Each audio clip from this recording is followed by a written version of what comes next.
नमस्कार। चलिए आज भारत के सबसे जरूरी दस्तावेज यानी हमारे संविधान की एक गाइडेड टूर पर चलते हैं। देखिए, ये सिर्फ कोई कानून की किताब नहीं है, ये तो 1 अरब से ज्यादा लोगों के लिए एक वादा है, एक मजबूत ढांचा है और एक गाइड भी। तो चलिए भारत की इस बुनियाद को जरा और करीब से समझते हैं।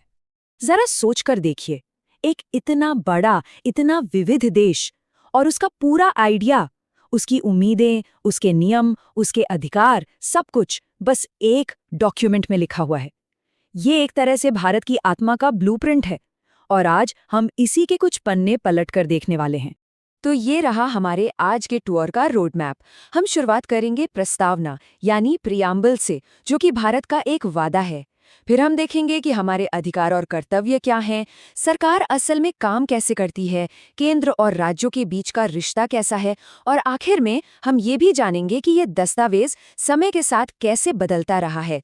देखिए, हर बड़ी कहानी की एक शुरुआत होती है ना? हमारे संविधान के लिए वो शुरुआत है इसकी प्रस्तावना। आप इसे पूरे देश का एक मिशन स्टेटमेंट समझ सकते हैं। वो पहली लाइन जो सब कुछ शुरू होने से पहले ही ये बता देती है कि मकसद क्या है। तो प्रस्तावना या प्रियम्बल असल में संविधान के क्यों का जवाब है। ये सिर्फ एक इंट्रोडक्शन नहीं है, बल्कि ये वो आत्मा है जो पूरे डॉक्यूमेंट को एक दिशा देती है। ये उन बेसिक आइडियल्स को सेट करती है जिन पर हमारा देश खड़ा है। न्याय, स्वतंत्रता, समता और बंधुता, ये सिर्फ शब्द नहीं है, ये वो 4 पिलर्स हैं जिन पर भारतीय लोकतंत्र का पूरा वादा टिका है। हर एक नागरिक के लिए न्याय, सोचने, बोलने और विश्वास की आज़ादी, स्टेटस और मौके की बराबरी, और सबके बीच भाईचारे को बढ़ावा देने का वादा। और ये साफ साफ बताता है कि भारत आखिर बनना कैसा राष्ट्र चाहता है। संप्रभु मतलब अपने फैसले खुद लेने वाला, समाजवादी मतलब देश की संपत्ति का सही बंटवारा हो, धर्मनिरपेक्ष यानी सेक्युलर जिसका मतलब है कि सरकार का अपना कोई धर्म नहीं होगा, लोकतांत्रिक जहां सरकार लोगों द्वारा चुनी जाएगी, और गणराज्य यानी देश का सबसे बड़ा पद चुना हुआ होगा, खानदानी नहीं। अच्छा, तो अब अपने टूर के अगले हिस्से में चलते हैं। यहाँ हम देखेंगे कि ये महान दस्तावेज एक देश और उसके नागरिकों के बीच के रिश्ते को कैसे तय करता है। और हाँ, ये रिश्ता एक तरफा नहीं बल्कि 2 वे स्ट्रीट जैसा है।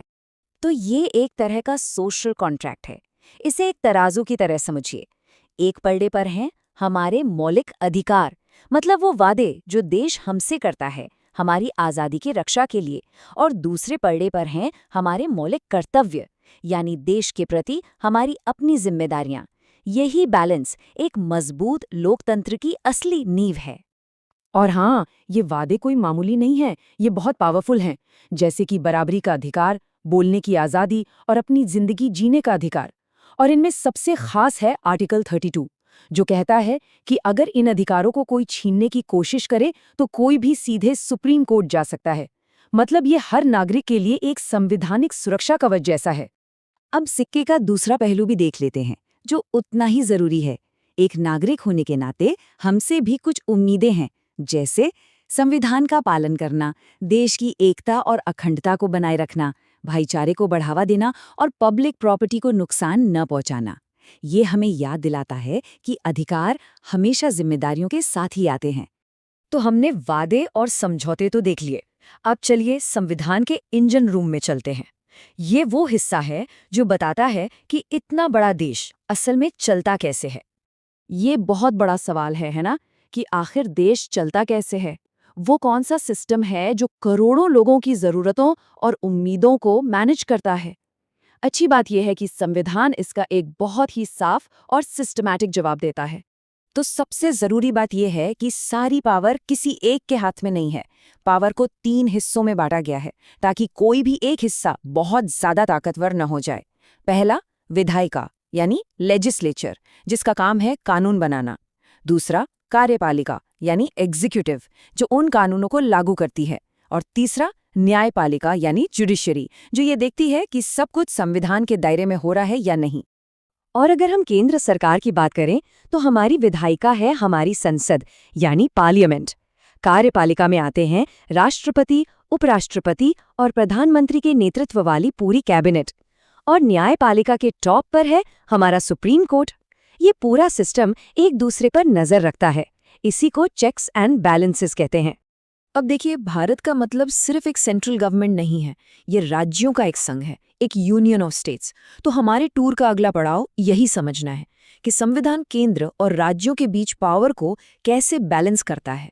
संविधान का पहला ही आर्टिकल 1, ये साफ कहता है India that is Bharat shall be a union of states. इसका सीधा सा मतलब है कि हमारा देश अलग अलग राज्यों और केंद्र शासित प्रदेशों से मिलकर बना है। सबकी अपनी पहचान है, लेकिन सब मिलकर एक राष्ट्र हैं। तो सवाल ये है कि ये पावर शेयर कैसे होती है। इसका जवाब है 7वीं अनुसूची में। इसमें 3 लिस्ट हैं। पहली है यूनियन लिस्ट। इसमें वो सब्जेक्ट्स हैं जिन पर सिर्फ केंद्र सरकार कानून बना सकती है, जैसे डिफेंस या विदेशी मामले। दूसरी है स्टेट लिस्ट, जिस पर राज्य सरकारें कानून बना सकती हैं, जैसे पुलिस। और तीसरी है कॉन्करेंट लिस्ट, जिसमें वो मुद्दे हैं जिन पर केंद्र और राज्य दोनों कानून बना सकते हैं, जैसे कि शिक्षा। और अब हम आ गए हैं अपनी टूर के आखिरी पड़ाव पर। देखिए, कई बार लोगों को लगता है कि संविधान तो पत्थर की लकीर है, जो एक बार लिख दिया सो लिख दिया। पर सच तो ये है कि ये एक जिंदा, सांस लेता हुआ डॉक्यूमेंट है, जिसे समय के साथ बदलने के लिए ही डिजाइन किया गया था। जरा ये नंबर देखिए, 105। क्या है ये? ये 2021 तक हमारे संविधान में किए गए संशोधनों यानी अमेंडमेंट्स की संख्या है। जी हाँ, 105 बार। इससे बड़ा सबूत और क्या होगा कि हमारा संविधान कोई पत्थर की लकीर नहीं, बल्कि देश के साथ साथ खुद भी बढ़ता और बदलता है। तो जाहिर है, मन में ये सवाल उठता है कि भाई इसे बार बार बदलने की जरूरत क्यों पड़ती है? अगर ये इतना जरूरी डॉक्यूमेंट है तो इसे बदलते क्यों रहते हैं? क्या इसे बनाने वालों ने भविष्य के बारे में नहीं सोचा था? जी नहीं, उन्होंने बिल्कुल सोचा था। असल में ये बदलने की ताकत इसकी कोई कमी नहीं, बल्कि इसकी सबसे बड़ी खासियत है। इसे बनाने वाले जानते थे कि आने वाले समय में नई चुनौतियां होंगी, लोगों की नई ज़रूरतें होंगी। उन्होंने ये पक्का किया कि संविधान समय के साथ पुराना या बेकार ना हो जाए। जैसे शिक्षा का अधिकार बाद में ही एक मौलिक अधिकार बना। तो बस हमारा ये टूर यहीं खत्म होता है। हमने देखा कि संविधान एक राष्ट्र का वादा है, एक नागरिक का समझौता है और एक सरकार को चलाने वाला इंजन है। अब जाते जाते बस एक सवाल। प्रस्तावना में जो बड़े बड़े वादे किए गए हैं, न्याय, स्वतंत्रता, समानता और बंधुता, इनमें से कौन सा वादा आज की तारीख में आपकी जिंदगी में सबसे ज्यादा मायने रखता है? इस पर जरूर सोचिएगा, क्योंकि आखिर में ये संविधान हम सबके लिए है, हम सबसे हैं।